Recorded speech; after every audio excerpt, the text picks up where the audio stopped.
Convido você a abrir a palavra do Senhor no livro de Números, no capítulo 25.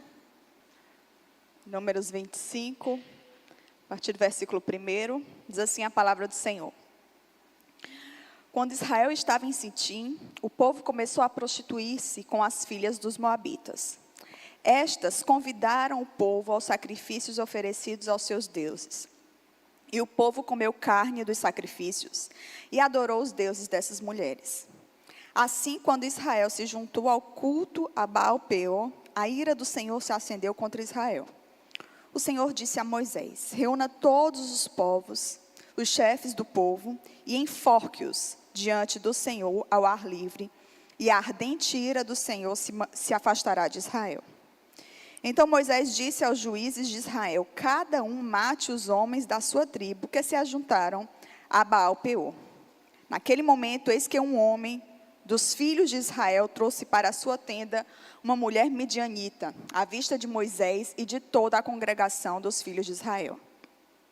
Enquanto eles choravam diante da tenda do encontro, quando Finéias, filho de Eleazar, filho do sacerdote Arão, viu isso, levantou-se no meio da congregação e, pegando uma lança, seguiu o homem israelita até o interior da tenda, e com a lança atravessou os dois, tanto o homem israelita quanto a mulher midianita, pelo ventre.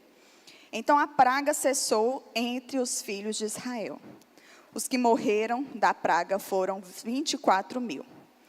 Então o Senhor disse a Moisés: Finéias, filho de Eleazar, filho do sacerdote Arão, desviou a minha ira de sobre os filhos de Israel, pois estava animado com o meu zelo no meio deles. Assim que no meu zelo não consumi os filhos de Israel. Portanto diga: eis que lhe dou a minha aliança de paz, e ele e a sua descendência terão a aliança do sacerdócio perpétuo, porque teve zelo pelo seu Deus e fez expiação pelos filhos de Israel. O nome do israelita que foi morto, isto é, que foi morto com a mulher midianita, era Zinri, filho de Salu, chefe da casa paterna dos simeonitas. O nome da mulher midianita que foi morta era Cosbe, filha de Zur, chefe do povo da casa paterna entre os midianitas. O Senhor disse a Moisés: atormentem e ataquem os midianitas, porque eles atormentaram vocês quando os enganaram, no caso de Peor, e no caso de Cosbe, filha do chefe dos midianitas, irmã deles, que foi morta no dia da praga, no caso de Peor. Amém? Que texto pesado, né? Nós temos aqui o povo de Israel. Eles estavam sendo atacados, eles estavam sofrendo por uma praga, porque um pouquinho antes eles haviam negociado os princípios do Senhor. E a palavra diz aqui no início do capítulo 25, eles se prostituíram com as filhas dos moabitas, e que elas convidaram para os sacrifícios, e ali eles idolatraram, eles negociaram, eles quebraram o pacto com o Senhor e participaram de cultos aos deuses moabitas. E no capítulo anterior, no capítulo 24, nós vemos que o rei de Moabe, ele estava ali instigando, ele chama Balaão, profeta, para profetizar contra os israelitas. Quem lembra dessa história? E ali eles lançam, o profeta Balaque lança a Balaão: olha, profetize contra o povo de Israel. E Balaão fica naquela coisa, profetizo, não profetizo, até que ele fala aquele versículo tão conhecido: como posso amaldiçoar aquilo que Deus abençoou? E ali Balaão não consegue profetizar, ele até quer profetizar, porque o Balaque promete ali riquezas, bens a ele, e Balaão ali, como um falso profeta, ele se vende para profetizar. Mas como Balaão não conseguiu profetizar contra o povo de Israel, ele lança uma outra estratégia, que está lá no livro de Apocalipse. Vamos abrir. Apocalipse, no capítulo 2, versículo 14.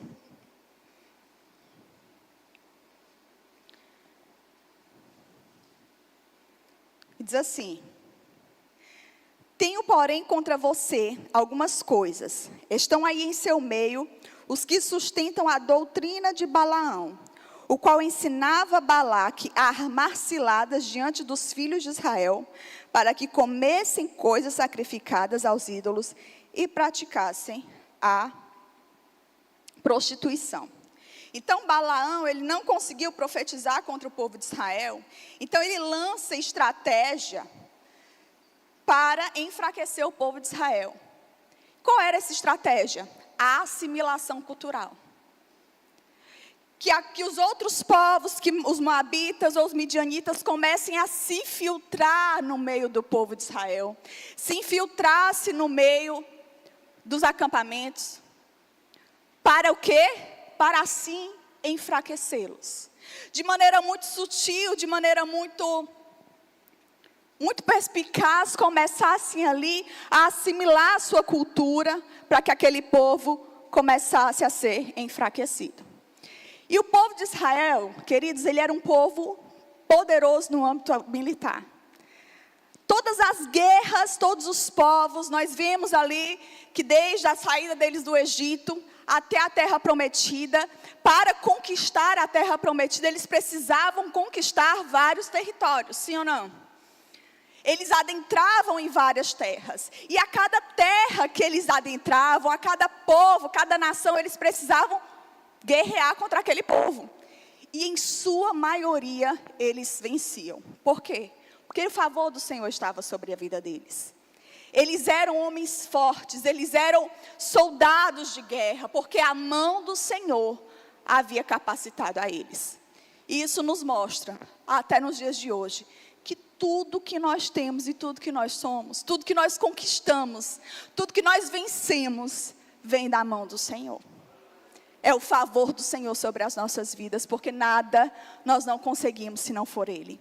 Então o povo de Israel era um povo poderoso no âmbito militar. Todos os povos que eles guerreavam, eles venciam, exceto quando o povo pecava.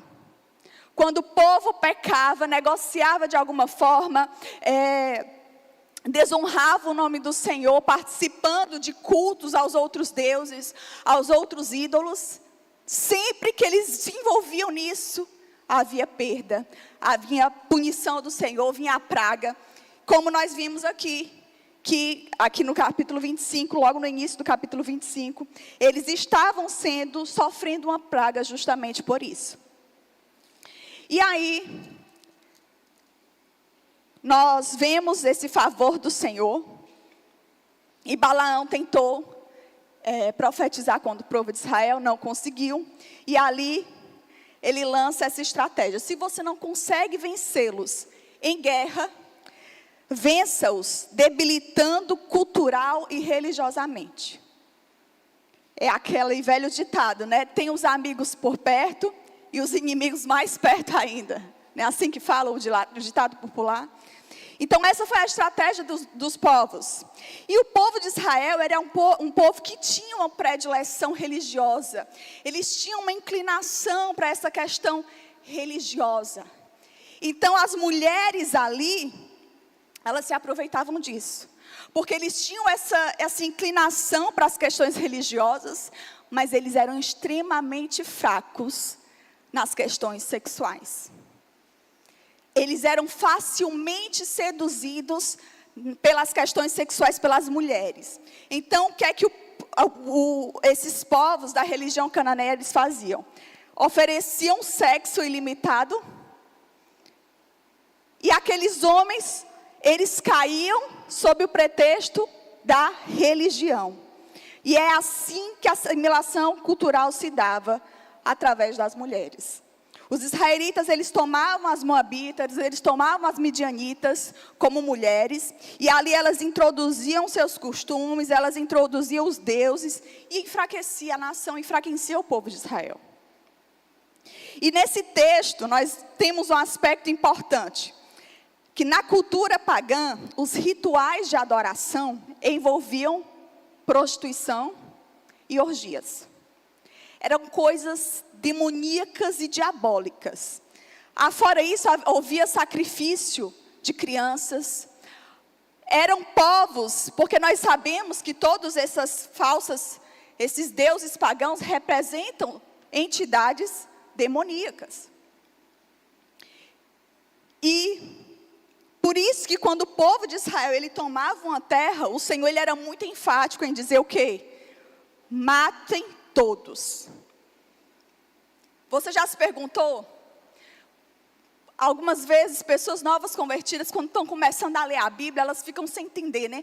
Nossa, mas Deus é amor, por que Deus manda matar todo mundo? Manda matar, é uma matança grande no Antigo Testamento? Primeiro ponto, Deus, ele manda matar porque o fato do povo de Israel conquistar e subjugar aquela terra, aqueles povos, fazia parte do juízo de Deus. Fazia parte do juízo de Deus, porque o que aquele povo fazia, o que aqueles povos, aquelas nações faziam, era algo extremamente abominável aos olhos do Senhor. Era a forma de pecado mais cruel que pode existir. Então fazia parte do juízo, da ira do Senhor sobre aquele povo. O fato de Israel conquistar aquela terra. E o segundo ponto era justamente para que Israel não fosse contaminado e influenciado por essas culturas.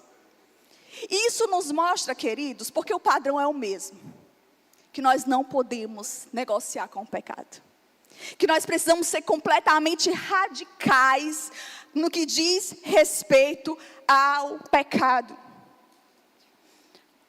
E os cananeus, eles acreditavam que os ritos de prostituição, eles tinham poder de tornar a terra fértil. E as moabitas seduziam os israelitas, depois os levavam a cerimônias religiosas. Olha como era maligno. Levavam às cerimônias religiosas locais. Com isto pretendiam que Israel abandonasse o seu Deus e perdesse a sua proteção divina. Até os outros povos sabiam que Israel vencia as guerras. Ele era um povo poderoso, porque eles tinham a proteção e o favor do Senhor. E eles também sabiam que essa proteção e esse favor só era retirado da vida deles quando havia pecado. Então era essa a estratégia de Satanás, era essa a estratégia daquele povo. O povo de Israel era um povo que o Senhor separou para si. Era o povo escolhido pelo Senhor, e ao longo de toda a Bíblia nós vemos o favor do Senhor, milagres poderosos e sobrenaturais, sim ou não? A abertura do Mar Vermelho, a maneira como o Senhor, enfim, se nós passearmos por todo o Antigo e pelo Novo Testamento, nós vemos a mão do Senhor agindo de maneira poderosa e sobrenatural sobre a vida daquele povo. Mas a única forma, o único momento que o Senhor retirava a sua mão, retirava o seu favor, era em meio ao pecado. Porque Deus, Ele nunca compactua com o pecado. E muitas vezes nós queremos dar o nosso jeitinho, fazer as coisas da maneira que nós queremos, que nós achamos correto, achando que Deus vai continuar nos abençoando. E não vai. Porque Deus, Ele é imutável. Não tem como Ele ir contra a sua própria natureza. Então Ele é santo, sobretudo Ele é santo. Então não tem como Ele compactuar com o pecado. Não tem como Ele compactuar com escolhas que nos tirem da sua presença, que nos roubem da sua presença. E aí nós vemos nesse capítulo algo inusitado, que o povo, ele já estava sofrendo por causa de uma praga, justamente porque eles negociaram. E nós temos aqui que o Senhor, ele manda Moisés: olha, Moisés, mate os homens que se juntaram a Baal-peor. O povo já estava sofrendo uma praga. O Senhor, ele manda instruções para matar aqueles que negociaram, aqueles que se venderam.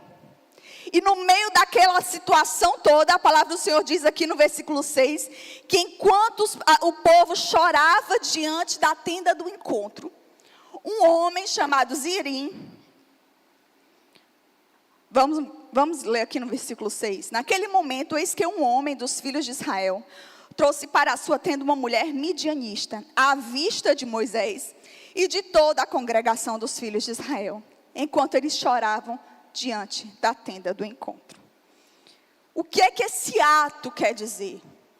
Nós temos aqui um homem, ele leva essa mulher midianita para a tenda, sua tenda, à frente, diante da tenda do encontro, enquanto o povo chorava pela apostasia que gerou essa praga terrível.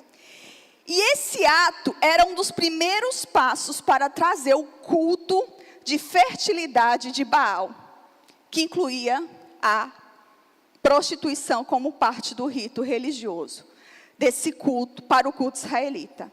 Então, o que aquele homem e aquela mulher estavam fazendo diante da tenda, a palavra do Senhor diz que à vista de todos era um ato de culto oferecido a Baal. Pastora, não estou entendendo nada. Calma que a gente vai chegar lá. Tá certo? Vocês estão comigo? A gente vai chegar lá. Então era um ato, era um dos primeiros atos. Justamente o quê? Para tirar a adoração do Deus de Yahvé para o Deus de Baal. Para Deus Baal. Era uma maneira ali daquela mulher, aquele homem, estavam se infiltrando de uma maneira descarada para trazer a adoração e o culto a Baal. Só que a situação piora um pouquinho mais. Porque essa mulher midianita, ela não era qualquer mulher. Ela era Cosbi.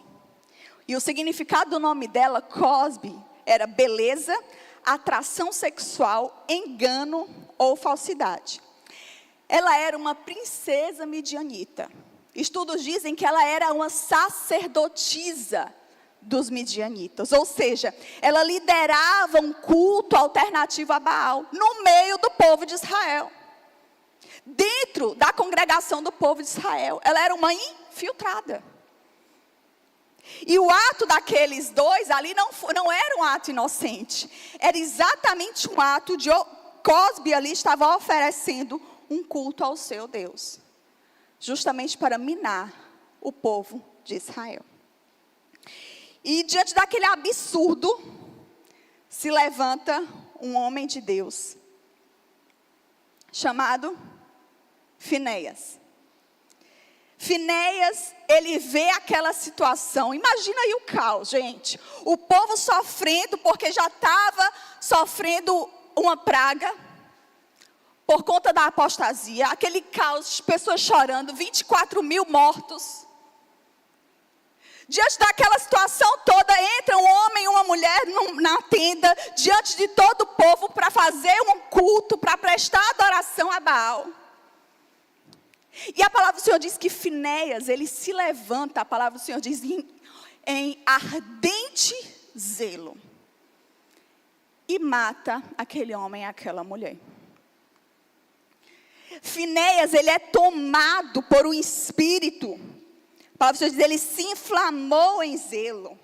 Na minha versão diz aqui, ele animado com o meu zelo. Ou seja, era aquela coisa, era aquele ímpeto que não vinha dele mesmo. Vinha do próprio Deus. A palavra diz que ele animado com ímpeto, ele matou, atravessou uma lança sobre aquele homem, sobre aquela mulher. E daquela forma ele encerrou aquele culto pagão. Ele acabou com aquela aliança profana. E daquela forma, Finéias desviou a ira do Senhor. Finéias, a palavra do Senhor diz que ele pertencia à linhagem dos sacerdotes. Ele era neto de Arão. Ele era filho de Eleazar. E ele exerceu o seu sacerdote de maneira plena. Hoje nós somos sacerdotes. Nós somos sacerdócio real. Nós somos a nação santa. Nós somos o povo que o Senhor escolheu. Eu e você precisamos exercer o nosso sacerdócio. E o sacerdócio, ele não é um título. O sacerdócio, ele não é uma posição. Mas o sacerdote, ele exerce de maneira plena o chamado, porque o papel do sacerdote é restaurar a presença do Senhor. O papel do sacerdote é restaurar a aliança, é ter zelo pela presença, zelo pela santidade, restaurar o relacionamento. Nosso relacionamento com Deus. Eu e você somos chamados a sermos sacerdotes, a exercer o nosso sacerdócio de maneira plena. E volto a dizer, Finéias aqui, ele exerceu o seu sacerdócio de maneira plena, não apenas porque ele fazia parte da linhagem de sacerdotes, mas porque ele foi de maneira radical, lutando contra o pecado. E a palavra diz aqui que o ato de Finéias, o fato de Finéias ter matado os dois, nos mostra um ato de expiação. É evidente que nos nossos dias nós não vamos matar ninguém em nome da santidade. Até porque Cristo já morreu por nós, já fez expiação pelos nossos pecados. Porém, naquela época, Cristo ainda não tinha morrido. Cristo ainda não tinha feito expiação pelos nossos pecados. Então era necessário sim fazer expiação daquela maneira, para remover a culpa do pecado e restaurar o relacionamento com Deus. Veja bem, vocês lembram quando eu ministrei aqui sobre o corpo de Cristo? Que quantas vezes ao longo da palavra do Senhor, por causa do pecado de um, todo o povo sofreu a consequência, porque o Senhor não nos vê de maneira individual. Ele olha para mim, para você, ele nos olha como corpo. Então, se um membro do corpo está debilitado, todo o corpo vai sofrer a consequência. É exatamente isso que aconteceu. Um membro do corpo praticou o pecado, então todo o povo estava sofrendo a consequência daquele pecado. Então Finéias vem e faz expiação e acaba com aquele pecado, ele fecha a brecha do inimigo. Justamente para que o povo parasse de sofrer a consequência, desviando a ira de Deus. E Finéias, através daquele ato, ele restaurou a santidade do povo de Deus. Ele restaurou o relacionamento de Israel com Deus. Ele trouxe de volta a obediência, ele restaurou a obediência. E a palavra de Deus diz que Deus ele fez um pacto com Finéias, pacto de paz, e ali estabeleceu a sua linhagem em sacerdócio perpétuo. Eu volto a dizer, hoje, eu e você somos chamados para sermos como Finéias. Para exercermos o nosso sacerdócio de maneira plena. Para ter zelo pela presença do Senhor. Para ter zelo por aquilo que o Senhor confiou em nossas mãos. Ter zelo com o nosso relacionamento com Deus. E nós temos visto muitas pessoas enfraquecidas na fé, justamente porque perderam o zelo pela presença. Porque perderam o zelo no seu relacionamento com Deus. Porque pararam de cultivar o seu relacionamento com o Senhor. Pessoas sendo enfraquecidas, cansadas, porque não conseguem mais proteger o seu relacionamento com o Senhor. Estão se deixando levar pelas circunstâncias, estão se deixando levar e de maneira muito sutil estão negociando a presença do Senhor. E eu quero te falar algo. Assim como Finéias, nós precisamos ser radicais em manter a presença do Senhor nas nossas vidas. Assim como Finéias, nós precisamos ser radicais e matar, aniquilar da minha vida, da sua vida, tudo aquilo que nos afasta da presença do Senhor. Coisas sutis, e eu vou falar mais na frente. Coisas que são lícitas, porque o povo de Deus tem perdido a presença, tem negociado, não tem zelado pela presença. Eu vou te falar, não é por pecado não. São por coisas lícitas. São coisas lícitas que têm nos tirado da presença do Senhor. E o Senhor nos chama para sermos como Finéias. Finéias nos mostra que precisamos ser radicais na luta contra o pecado. E zelosos em preservar a santidade e o nosso relacionamento com Deus. O pastor Pedro sempre fala, se há algo que negocia quem você é em Deus, ele fala assim, perca tudo, mas não perca a sua santidade. Nós estamos perdendo a nossa santidade por pouco. Por coisas pequenas, por coisas sutis. Se há algo na sua vida que negocia quem você é em Deus, o Senhor te chama para um posicionamento radical. O Senhor te chama para, assim como Finéias, enfia uma lança naquilo que te afasta do Senhor. Atravessa uma lança e cessa de uma vez por todas. Inflamado pela ira do Senhor. Aniquile tudo aquilo que te afasta do Senhor. Lá em Hebreus, no capítulo 12, eu queria que você abrisse.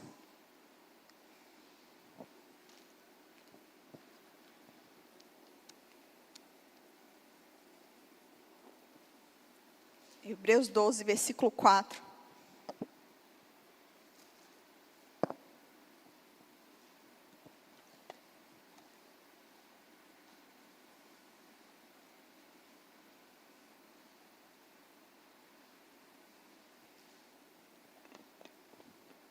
Diz assim, na luta contra o pecado, vocês ainda não resistiram até o sangue.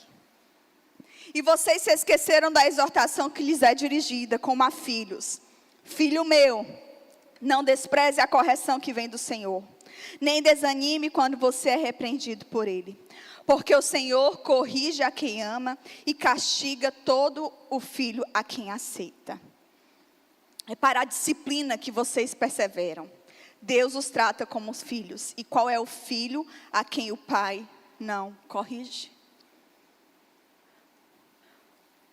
O escritor de Hebreus, ele fala, olha, na luta contra o pecado, em perseverar no zelo pela santidade, vocês não lutaram ainda a ponto de derramar sangue. Deus, Ele nos dá, Ele já nos capacitou.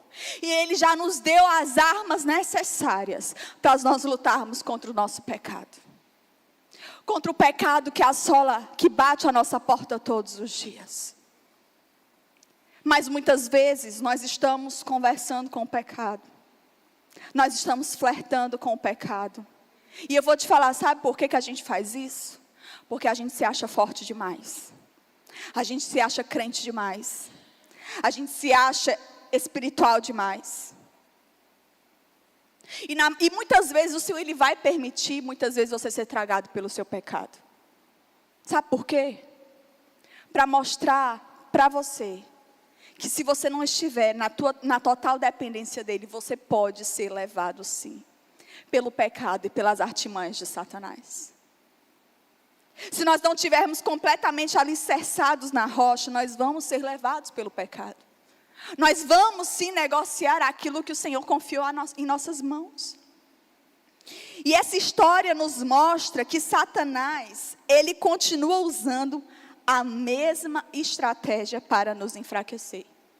Porque Satanás, ele não é criativo.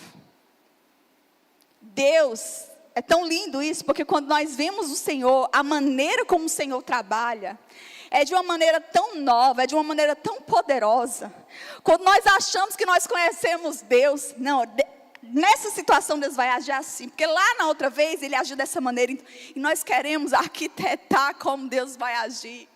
Nós queremos prever como Deus vai se mover, e Deus sempre se move de uma maneira nova.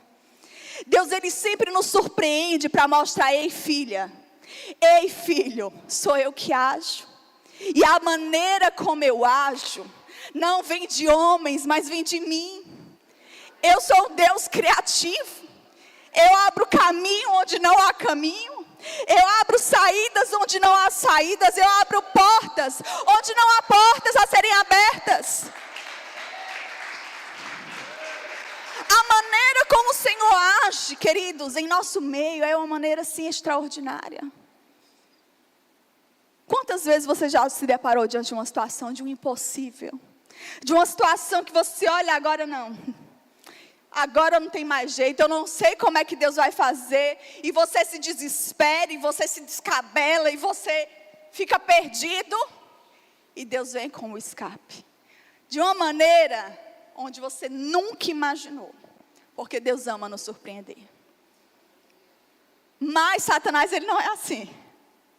Satanás, ele não é criativo, e as artimanhas dele, isso nos serve até como estratégia, para nós analisarmos e vermos determinadas situações, e ver que não é Deus agindo, é o Satanás agindo. Satanás, ele não é criativo, e a mesma estratégia que ele usou com o povo de Israel, naquela época, ele age nos nossos dias, contra mim, contra você. Satanás, ele nos seduz para nos enfraquecer. Ele usa essa assimilação cultural e religiosa para enfraquecer-nos, para vencer a nossa resistência. Quantas vezes nós ouvimos algumas pessoas falando que o mundo está entrando dentro da igreja? Quantas vezes nós falamos isso? O mundo está entrando dentro da igreja. Padrões do mundo estão se adentrando dentro da igreja. Está querendo se estabelecer aquilo que é do mundo dentro da igreja. E você acha que isso é por quê? É a mesma estratégia que Satanás fez. É a mesma estratégia que Balaão usou para os moabitas e os midianitas vencerem o povo de Israel. Se infiltrem, assimilem a sua cultura, seduzam de maneira muito sutil, paquerem com aquilo que é do mundo, seja atraído por aquilo que é do mundo.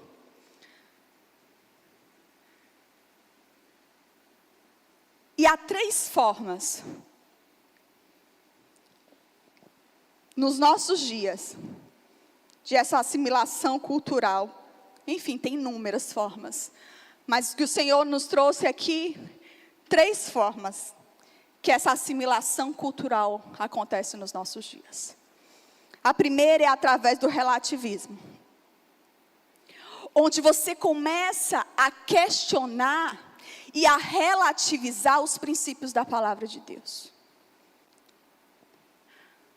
O relativismo, ele se configura pelo questionamento e pela crítica. Você questiona a Bíblia, você questiona a igreja, você critica a liderança, você critica, não é bem assim, eu não concordo com isso, eu acho que isso não está correto, eu acho que não é assim. Quero deixar uma coisa clara, você não é obrigado a aceitar nada. Você, quem aqui é maior de 18 anos, faz o que quer da sua vida. Ok? Está claro isso? Você não é obrigado a fazer nada que você não queira fazer.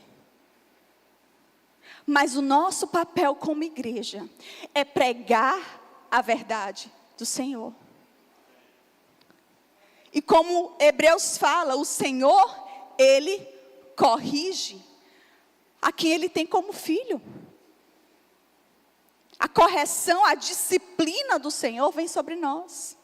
E aí muitas vezes o relativismo, ele é justamente isso, ele questiona tudo, ele critica tudo, e começa a pensar, para que tanto sacrifício? Para que tanta renúncia? Não, eu estou cansado, não, está demais. Eu não preciso sacrificar tanto, eu não preciso renunciar tanto, como foi ministrado aqui na peça. Você está diante da promessa e você vê que você já sacrificou tanto, você já renunciou tanto, você já tem pago o preço tão alto, a promessa está bem aqui, você está quase lá, mas você desiste, porque não, para continuar, é um preço muito alto, eu estou fora. É isso que o relativismo faz. E nessa era de rede social, de Instagram, de YouTube, muito cuidado com quem você ouve e você assiste. Porque tem muito homem e mulher que se diz de Deus, pregando coisas contrárias à palavra do Senhor. Porque a estratégia é a mesma. vai se infiltrando de maneira sutil, vai assimilando a cultura, vai entrando no nosso meio. E muitas vezes, você vai se deixando levar por essas questões. Volto a dizer, não estou falando que você precisa aceitar tudo, sem analisar. Mas analise de acordo com a palavra de Deus. A sua ótica precisa ser a ótica da palavra de Deus. Não é o que você acha, não é o seu achismo, não é aquilo que você pensa que está correto ou errado. Analise de acordo com a palavra de Deus. O que é que a palavra de Deus diz a respeito disso? Porque a palavra do Senhor é verdade. A outra forma que Satanás, ele usa para se infiltrar, para fazer essa assimilação cultural, é através do desinteresse pelas coisas do Senhor. Você passa a se interessar por tudo. Tudo é mais interessante do que as coisas do Senhor. E a maioria dos seus interesses são coisas lícitas. Gente, eu não estou falando de coisas assim, pecado, obras da carne escancarado, não. Eu estou falando de coisas lícitas. Mas a palavra do Senhor diz que é lícito, mas nem tudo me convém. São coisas lícitas que têm nos tirado da presença do Senhor. Você passa a se interessar por tudo. Tua família é muito mais interessante. O esporte que você pratica é mais interessante. O futebol que você assiste é mais interessante. O videogame que você joga é mais interessante. O teu trabalho é mais interessante. Os momentos de lazer são mais interessantes. Um hobby que você conquista é mais... Tudo se torna mais interessante. E na casa do Senhor, igreja... não. Estou muito cansada para a igreja. Orar, ler a Bíblia. Senhor, muito obrigada por esse dia. Abençoa, não sei o que, em nome de Jesus, amém. Ler a Bíblia, você não tem tempo para ler a Bíblia. Mas para passar 3 horas no rolando o Instagram e o YouTube, você tem tempo. Por quê? Porque tudo passa a ser mais interessante, menos a presença do Senhor. Menos as coisas do Senhor. Você prioriza o teu bem-estar, você prioriza os teus momentos de lazer. Pastor, é pecado fazer tudo isso? Eu não estou falando nada disso. Você pode fazer todas essas coisas, desde que isso não tire a centralidade de Deus da tua vida.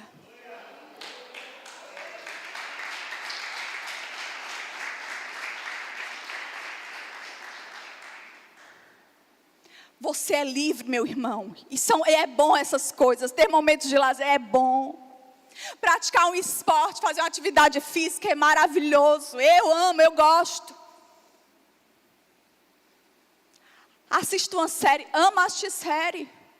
Gosto de assistir filme, é o meu momento de relaxar. Na verdade, eu assisto para dormir, né?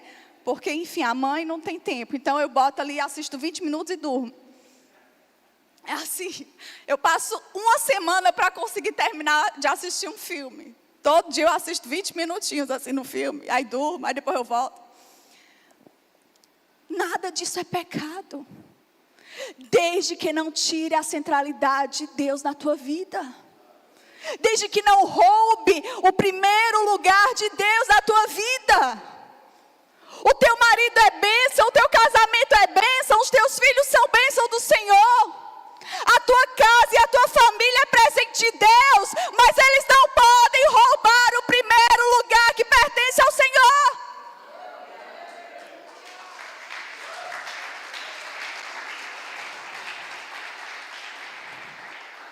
A palavra do Senhor diz que a carne e o espírito, eles militam. Mas se você está o tempo todo alimentando a tua carne, o que é que vai prevalecer na tua vida? A tua carne.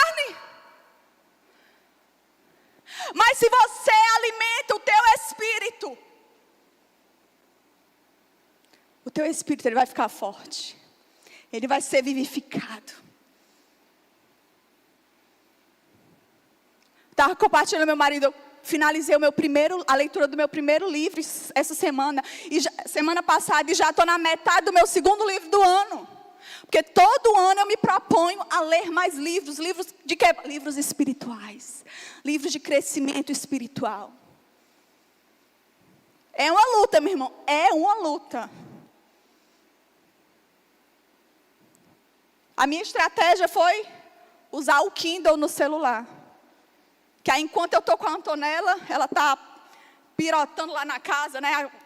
Derrubando a casa abaixo, que ela não para. Criança de 1 ano, pula e desce, corre de um lado, vai para o outro. Menina, sai daí, pelo amor de Deus. Aí quando tem um momentinho, eu estou aqui, ó, lendo. E Deus ministrando, e Deus falando na minha vida, enquanto eu estou cuidando da minha filha.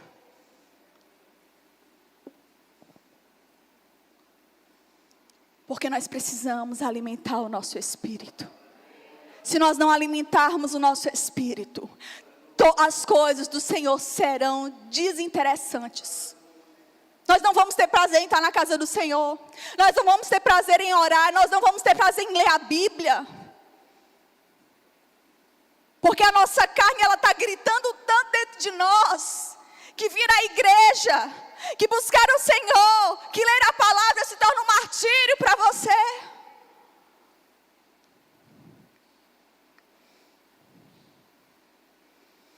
A terceira coisa, e a mais sutil, é pelo cansaço. Eu e meu marido, nós estávamos conversando, e nós vimos uma profetisa declarando que nunca viu um tempo onde a igreja do Senhor foi tomada pelo cansaço. Gente, é uma coisa assustadora. A gente se mata aqui. Pastor Pedro, só falta dar pirueta nesse altar. Eu fico tempo de ter um troço do coração. Vocês estão assim, ó. Daqui a pouco estão deitados dentro da cadeira. Para levantar uma mão parece que, meu Deus do céu. Cansados, apáticos. Ai, pastor, é porque a minha rotina, ela está muito puxada. Deixa eu te falar uma coisa, a nossa rotina sempre foi puxada. Quando foi que você teve tempo de descanso na tua vida? Me diz. A nossa vida sempre foi muito corrida, muito cansativa. Mas por que que o cansaço tem tomado conta de nós e tem nos tornado uma igreja apática? Porque nós nos dedicamos e nós nos empenhamos a tantas coisas. E eu vou dizer, o cansaço, ele é uma extensão desse desinteresse pelas coisas do Senhor. Porque você se dedica tanto a outras coisas. Você se dedica tanto ao teu trabalho. Você se dedica tanto à tua família. Você se dedica tanto a outras coisas. Que quando chega as coisas do Senhor, você já está morto, você já está cansado. Porque Deus deixou de ser o primeiro.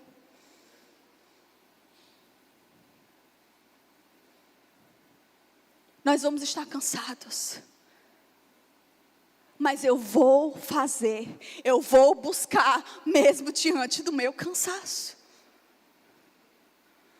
Porque é na presença do Senhor onde eu sou renovada. É na presença do Senhor onde o Senhor me lava, me purifica e leva de mim o peso, e leva de mim o jugo que o mundo está o tempo todo colocando sobre os nossos ombros. Eu estou cansada, mas eu vou fazer do mesmo jeito. Porque é nessa presença que eu sou renovada.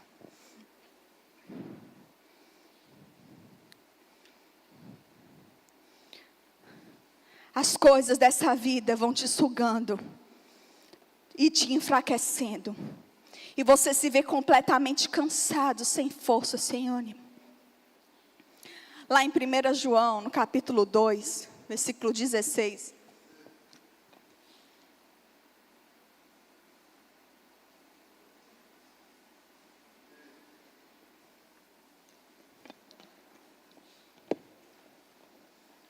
Olha o que João fala.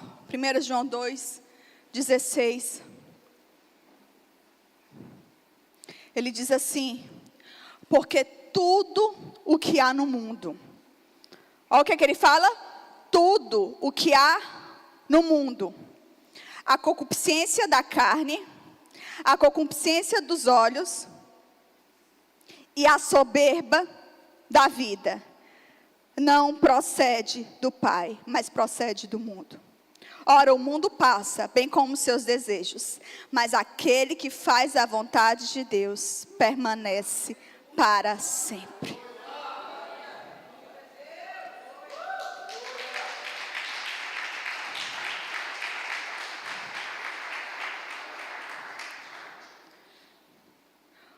Tudo que há no mundo, a concupiscência dos olhos, aquilo que os nossos olhos desejam. A concupiscência da carne, aquilo que a nossa carne anseia. A soberba da vida, o orgulho, a arrogância. Vem do mundo. E essas coisas, elas nos afastam da presença do Senhor. E João fala: mas aquele que faz a vontade de Deus, esse prevalece, esse permanece. E eu vou te falar, na maioria das vezes nós não vamos querer fazer a vontade de Deus.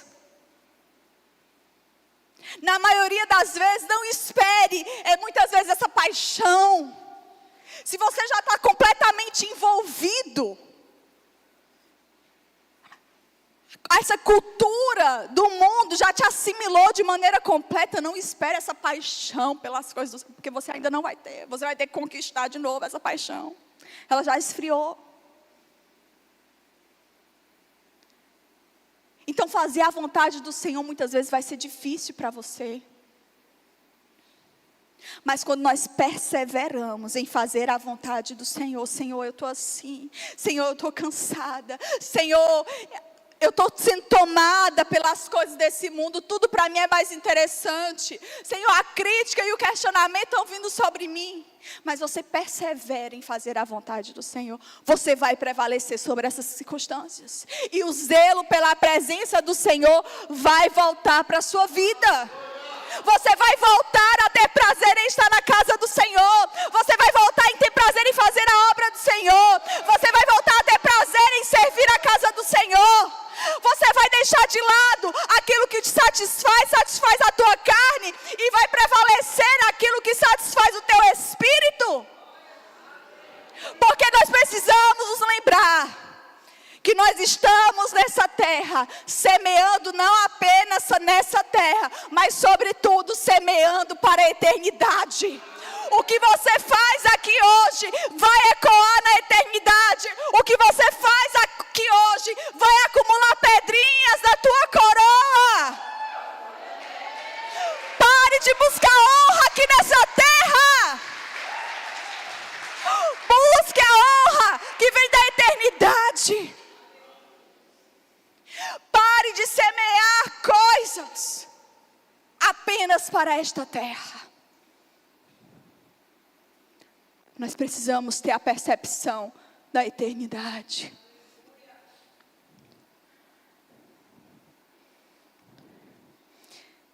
E eu volto a dizer, talvez você se pergunte: então eu tenho que parar de trabalhar? Eu tenho que parar de cuidar da minha família? É errado cuidar do meu corpo? De maneira nenhuma, não, e não, e não. Eu não posso mais ter momentos de prazer, de lazer. Você pode fazer tudo isso. E tudo isso é saudável. E faz bem, é importante. Desde que não tire Senhor do centro da tua vida. Desde que Ele continue sendo o primeiro. Buscai em primeiro lugar o reino de Deus e a sua justiça, e todas as demais coisas vos serão acrescentadas. Nós banalizamos esse versículo. Nós buscamos sempre tudo. Por último, a gente busca a Deus. A pastora Nara conta uma história. Ela sempre conta essa história. Que ela buscando uma casa para morar com o filho dela pequeno. E se encontrar uma casa. E o menino já cansado, né? de tanta mudança, de procurar a casa. E ela diz que ele fala assim: vamos perguntar para quem sabe. E ela fala: quem que sabe? Deus. Mas a gente faz justamente isso, a gente pergunta para Deus por último. A gente busca tudo e Deus fica por último.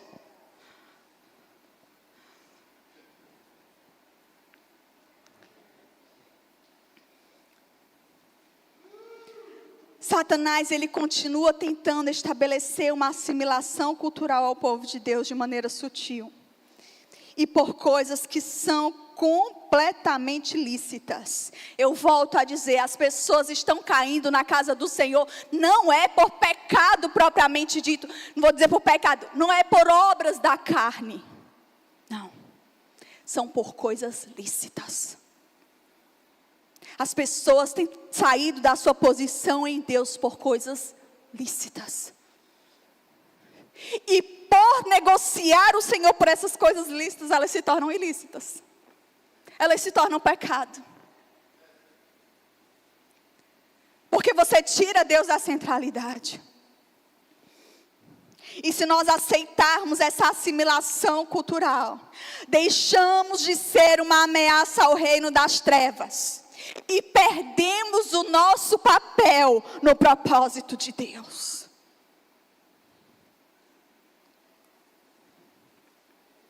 Nós nos tornamos fracos e obsoletos diante da obra do Senhor. Queridos, eu não sei você, mas isso me gera muito temor. Porque eu quero fazer parte do propósito de Deus. Na minha vida e no reino de Deus.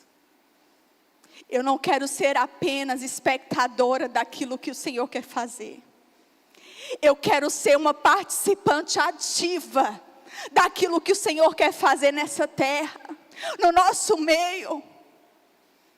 Eu quero que Deus faça em mim e através de mim. Eu não quero ficar apenas sentada assistindo Deus fazer algo poderoso. A glória do Senhor passando e eu parada. Longe de mim, Senhor, afasta isso de mim.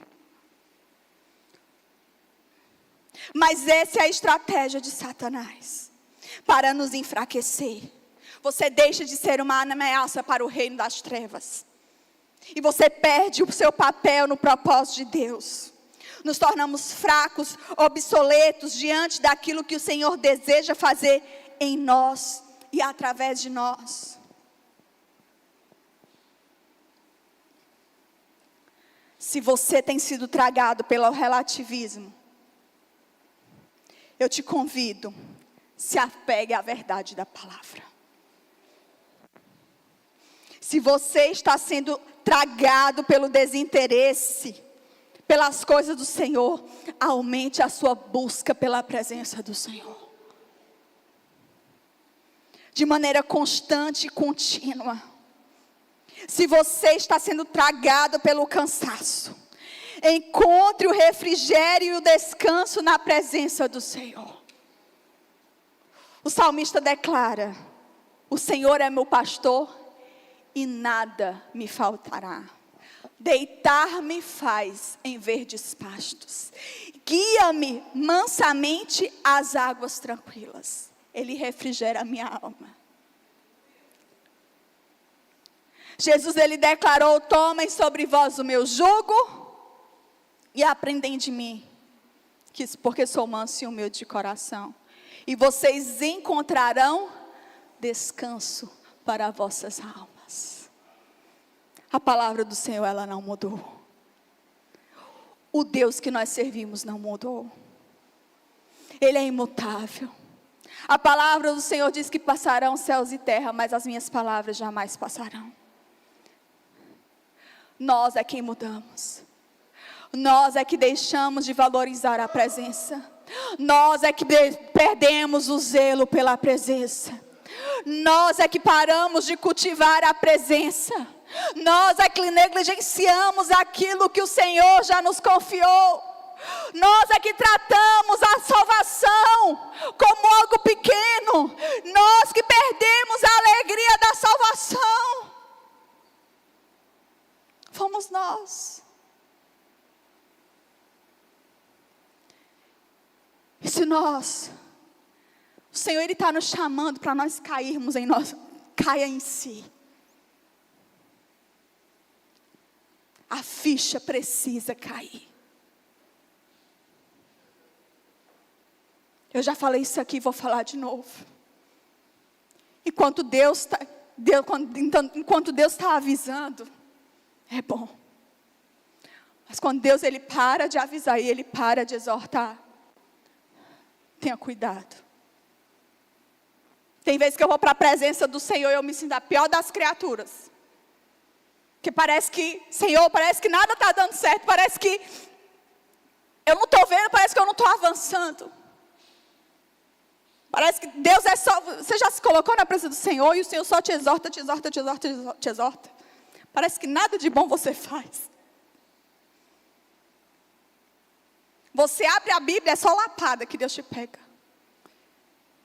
Mas eu agradeço ao Senhor. Senhor, enquanto o Senhor está me exortando e está me disciplinando, é porque o Senhor ainda está me tendo como filha.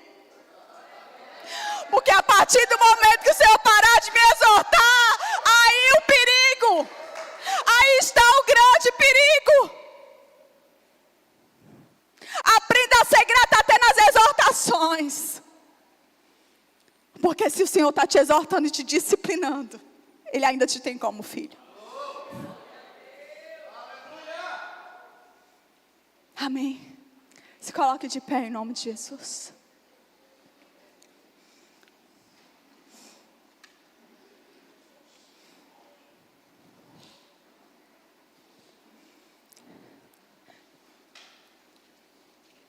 Queridos, nós estamos com muita expectativa para o ano de 2026. Você também está? Eu creio e eu anseio com muita expectativa que o Senhor virá de maneira poderosa em nosso meio.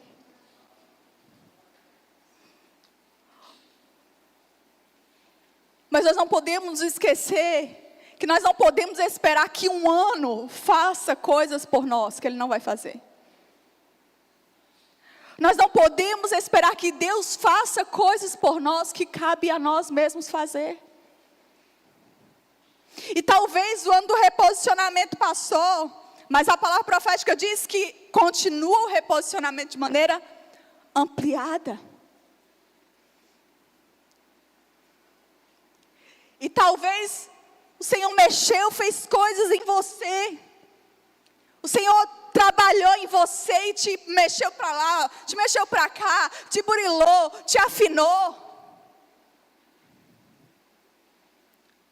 Mas ainda assim, você não viveu aquilo que o Senhor tinha para que você vivesse. 2026 chegou. E o Senhor te diz: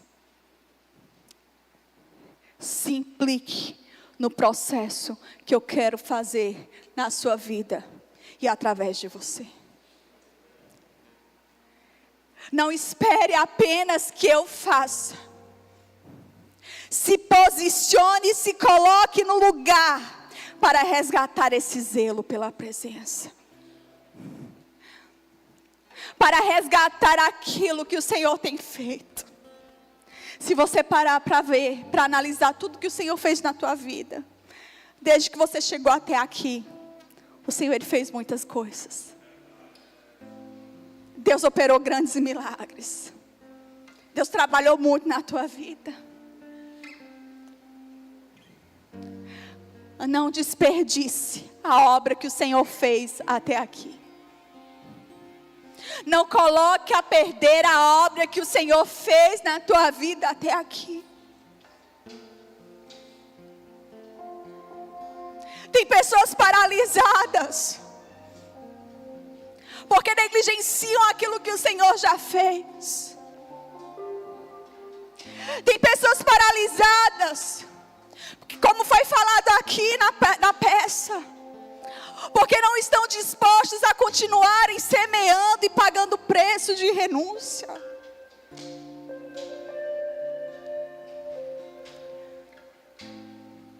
E sabe por que nós não estamos dispostos muitas vezes? Porque de fato o preço é árduo, Mas o preço ele se torna mais árduo quando nós estamos olhando apenas para essa terra. Quando eu aguço meu olhar para a eternidade, quando eu afio meu olhar para a eternidade, eu entendo que toda renúncia, que todo preço que eu pago, que por mais difícil que seja, eu estou semeando para a eternidade. Eu receberei a recompensa pela eternidade. Como a canção que nós cantamos aqui, vejam, Ele traz consigo a sua recompensa. Pare de buscar recompensas apenas aqui nessa terra. Pare de buscar o sucesso apenas aqui nessa terra. Pare de buscar a honra apenas aqui nessa terra. Você não nasceu para essa terra. Você foi chamado para a eternidade. Você foi chamado para reinar com Cristo.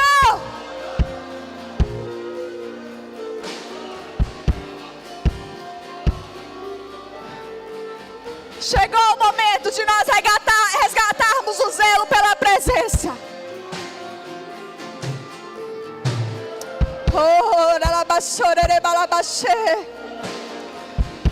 Adore o Senhor.